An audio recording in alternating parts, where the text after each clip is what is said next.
Good morning, I'm Ben Slotnick. 7 1 o'clock games today in Week 16 of the NFL.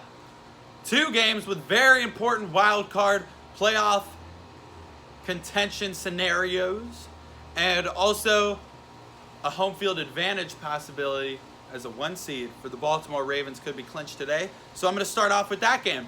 Baltimore Ravens playing the Cleveland Browns.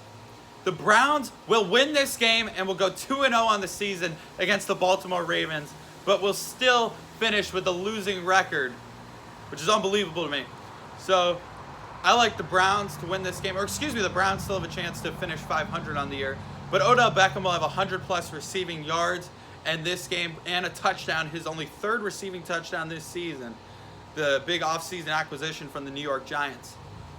Lamar Jackson will not have a very good game today, honestly. Less than 200 pass yards, in fact, and less than 100 rush yards. Mark Ingram will have a decently big game for the Ravens, depending on how many holes he can find with that Ravens offensive line. Now, Bengals Dolphins. You thought it was the tank game at the beginning of the year. It mostly is, but the Dolphins won 3 games since the game possibly could have been 2 winless teams, but the Bengals have 1 win, the Dolphins have 3. I like the Dolphins in this one. Fitzpatrick throws for 3 touchdowns.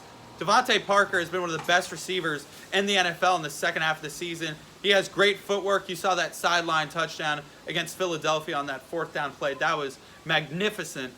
So the Dolphins get 4 wins on the season, and the Bengals will most likely lose their last game of the season. So they finish 1-15. But the Dolphins win this one 31-17. Also, Patrick Laird, the running back on the Dolphins, hasn't done really anything since the running backs have got. So it's going to be the Fitzmagic show today at Miami Gardens. Joe Mixon also will have a decent game for the Bengals, another 100-yard rushing game from him. Now we go to another game. The Giants and the Redskins, 2 3-11 teams in the NFC East. The loser will most likely be in last place, especially if it's the Redskins, due to the Giants beating them earlier in the season. In Haskins' first career start, he got a pick 6 from Jabril Peppers. Ohio State and Michigan in there. Probably the only time Michigan will beat Ohio State in something, or maybe basketball later this season. But the Redskins are going to win this game. Terry McLaurin will have a touchdown in this one. Also, Darius Geis is not playing today, so Adrian Peterson at running back today, maybe one of his last games in his NFL career, depending if he wants to play next year. I just can't see that happening as a running back. Like Frank Gore will retire this season. There's no chance he plays next season. Maybe a Super Bowl for Frank Gore this year, though, with the Bills. So the Redskins win 21-10, low-scoring game. Expect Daniel Jones to throw a pick 6. Haskins throws 2 touchdowns, that kind of game. It's going to be decently cold in Landover, Maryland in that one. So the Giants, another disappointing season for them, and the head coaching future is up in the air for them. Jaguars Falcons, to me, one of the more boring games this late in the season. 2 5-9 teams have nothing to play for. The Falcons, another very disappointing year. Matt Ryan is just turnover machine. Fills up the stat sheet, though, for fantasy owners, I guess. And Calvin Ridley out today, so that gives Gage another opportunity to have a big game for the Falcons. But I like the Falcons winning this one over Leonard Fournette and the Jags, 24-20. It'll be a decent game, but Jaguars will climb back in it late, garbage touchdown, so the score is not what it seems to you. And also, Saints-Titans. If the Titans win this game, their playoff chances go up a lot depending on what happens. In the next game, I'll be talking about Steelers-Jets.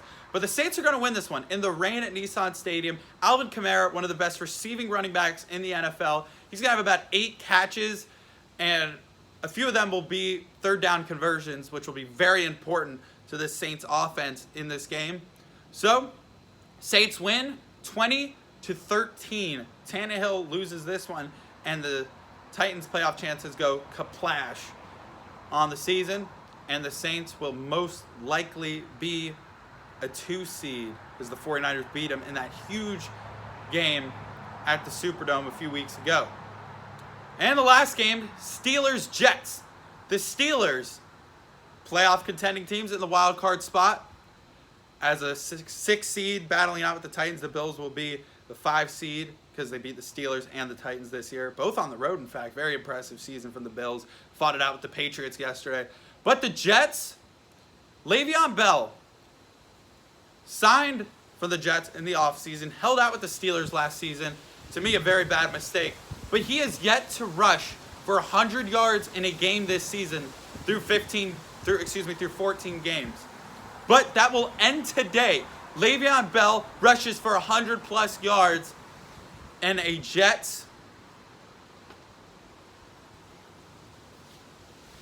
victory over the Pittsburgh Steelers. Jets win 31-20. Sam Darnold finds Le'Veon Bell for a reception touchdown. Le'Veon Bell has his biggest game of the season, and I guess somewhat of a revenge game for Le'Veon Bell against his old team that wouldn't pay up. Jets, Jets, Jets, Jets. Steelers will still make the playoffs, though, because the Titans lose today, and the Steelers will win their last game of the season.